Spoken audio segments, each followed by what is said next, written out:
Vous savez, pour une entreprise, 75 ans, c'est pas mal déjà.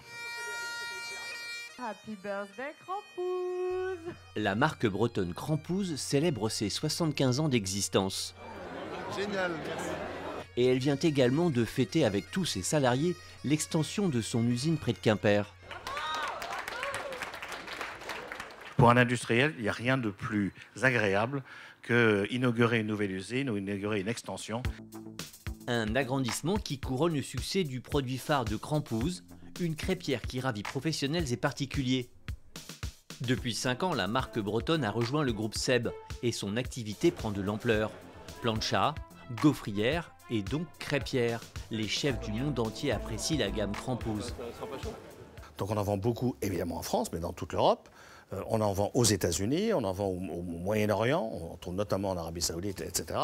Un succès industriel qui démontre qu'il peut encore être rentable de produire en France. On a 14 usines en France, donc on est à peu près le seul à fabriquer en France. Thierry de la Tour d'Arthez, le PDG du groupe Seb, en est persuadé. Fabriquer en France reste et restera, à mon avis, pour longtemps un défi. Mais c'est un défi qu'il vaut la peine de relever. Et bien sûr, il faut le faire. Avoir qu'une chance de gagner, et pour avoir une chance de gagner, quand on veut fabriquer en France, il faut avoir des produits très sophistiqués, des produits innovants, des produits à forte valeur ajoutée, qui nous permettent effectivement de compenser les surcoûts classiques d'un pays mature. Donc là, on est vraiment dans un endroit emblématique de l'extension du site de Crampouze. On est dans le nouvel espace tôlerie, donc de 1000 m², où tout commence, puisqu'en fait, on va vraiment suivre tout le processus de fabrication des pièces qui vont composer les appareils Crampouze. La réussite de la production Made in France crée des emplois. En Bretagne, où Crampouze est implanté, les effectifs ont cru de 38% depuis que Seb a pris les rênes de l'entreprise.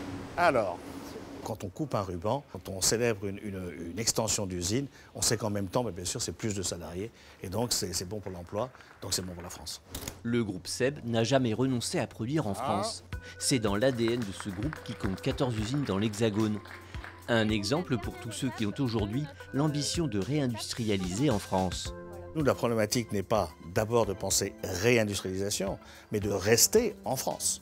Parce que nous sommes restés. Donc nous sommes un acteur français de l'industrie française et on entend bien rester en France.